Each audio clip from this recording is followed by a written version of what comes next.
Yesterday, our beloved President Trump visited real Americans working real jobs at a real factory.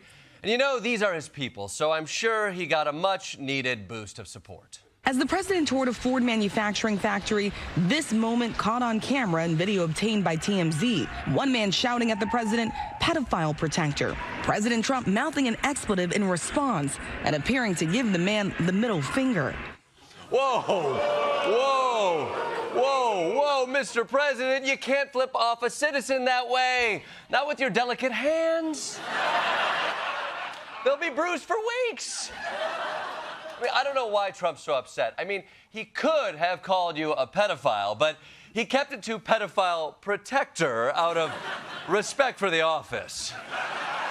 And for all we know, that guy could have been a pedophile requesting pedophile protection. Help me, I know that's your thing. Redact me the out of here, Mr. President, please. But Trump wasn't just there to do hand stuff, no.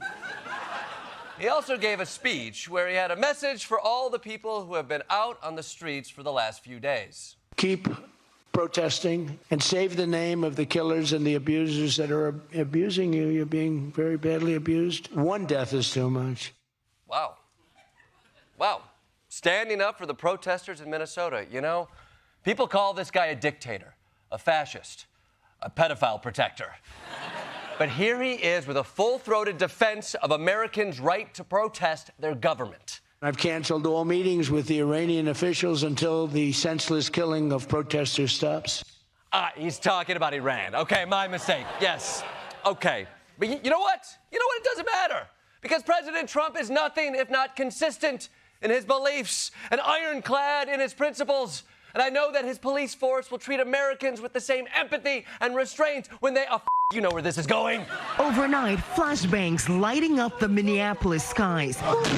Agents seen descending on protesters. Earlier Tuesday, federal agents seen dragging people out of their cars and spraying others directly in the face with chemicals. Holy shit. I mean, I don't know what's more terrifying. Them hitting that guy point blank with pepper balls or him not even flinching at them. Although, to be fair, it's like 9 degrees out there. The pepper spray is only warming him up.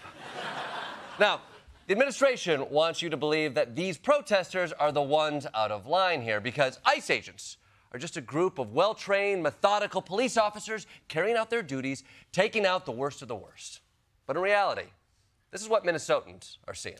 The Trump administration has only doubled or tripled down on these ICE raids, leading to more instances of racial profiling. The ICE agents asked to see the IDs of the 3 non-white employees and didn't even bother to ask the white employee for the identification. Stops at highway exits where people are being pulled out of their cars and asked to show identification. An American citizen named Christian Molina was driving down the road when ICE knocked on his door and asked for him to show him his identification. Agents arresting 2 workers outside a Minnesota Target. A state lawmaker says they're both U.S. citizens. I'm literally a U.S. citizen. ICE agents demanding that an Uber driver show them ID. I'm working, dude. If you were from this country, you know I'm an immigration officer. What do you mean if I'm from this country? I can hear you don't have the same accent as me. That's why I'm Oh, so you're going by accents now? I want to know where you were born. Where were you born? This is outrageous. Are you seriously trying to question a person's citizenship because they have an accent in Minnesota? Where people sound like this? So where are you girls from? Chaska, Le Sueur, but I went to high school in White Bear Lake. You know, go Bears. Okay. Speak American, come on. And if you're wondering just how off-target ICE is getting in their supposed focus on illegal immigrants, the answer is very. Tribal leaders confirm that 4 Native American men have been detained by ICE in Minneapolis. Native Americans. Americans is right in the name. Sir, how long have you lived here? Oh, I don't know, since Pangea?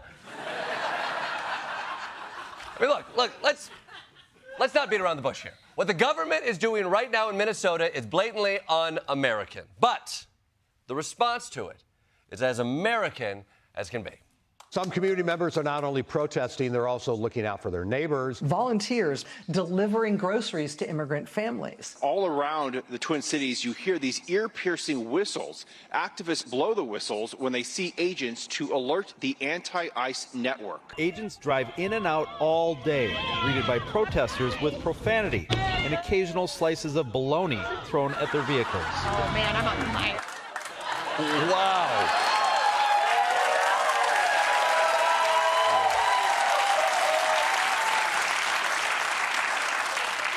I mean, that is solid aim. I think the Vikings have finally found their quarterback. I mean, that's right. The protesters are fighting back, and their weapons are launchable. Sorry, I read that wrong. Lunchable. Their weapons are Lunchables. I have to say, this is not only rude to ICE, it is disrespectful to the dog who gave his life to become that bologna.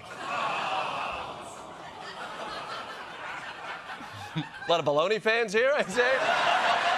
Read the ingredients, folks. In fact, the downside is you did just give those guys free lunch because you know those ICE agents aren't letting a perfectly good slice of car door bologna go to waste. But the people of Minnesota, they got to be careful. As we've seen, some of these ICE agents are poorly trained and hot-tempered. If you're going to confront them, you have to do it with courage, conviction, and the finest, most luxurious outerwear you can afford. A bunch of bitches if I've ever seen a bunch. And I'm telling you to your face. And if you don't like it, you. Go!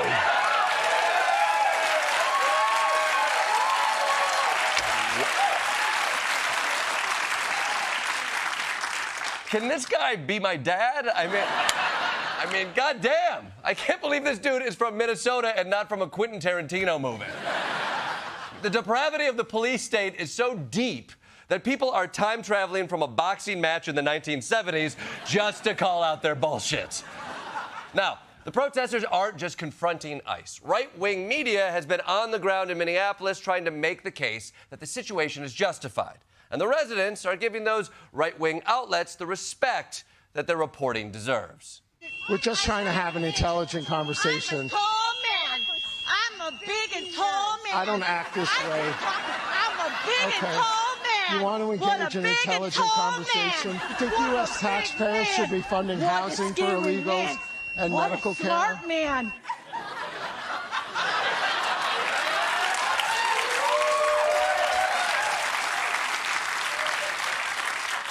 I get the feeling that she didn't actually think he was smart. But see, that is how you turn your weaknesses into strengths. You know, she brings that energy to her daughter's high school graduation party that she swore she'd be cool at. That's a nightmare. She brings it to a fascist takeover. Let this lady cook. Now, obviously, not all the protesters are talking to the media in such a ridiculous way. Some of them are offering very serious, impassioned arguments while dressed in a ridiculous way. Why are you out here today, Pickle Rick? I'm out here tonight because they are terrorizing Minnesota. They are terrorizing my friends, neighbors, and my clients. Hold on. Your clients? I didn't realize it was Pickle Rick Esquire over here. That explains the billboards I keep seeing on the highway. Bottom line, what's happening in Minnesota is dark, but the community response is inspiring. These brutal and authoritarian police tactics have brought together a coalition of Midwesterners that spans from pickles to wine moms to Vietnam veterans with incredible drip. And none of this had to happen if Donald Trump treated Americans with respect for their inherent rights. But if you're going to come at Americans with this attitude, don't be surprised when they come right back at you twice as hard. Now that resistance is going to be a big problem for ICE agents, although there's something else that's also tripping them up. Shame on you.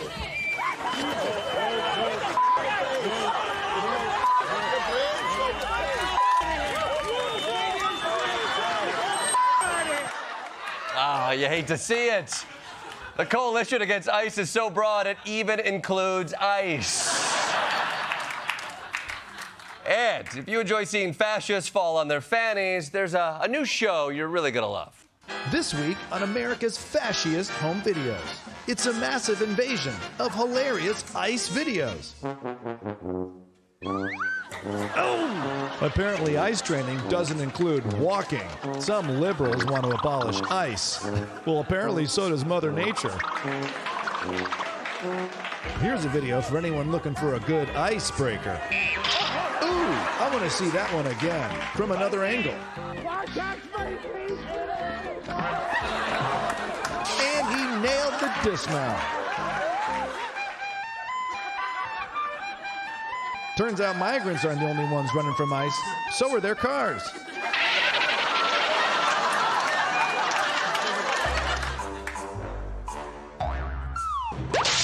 It's always good to make a splash, but not at the porta potty. Apparently this officer isn't potty trained. That's all for this week, but keep submitting those videos. It's honestly the only funny thing about any of this.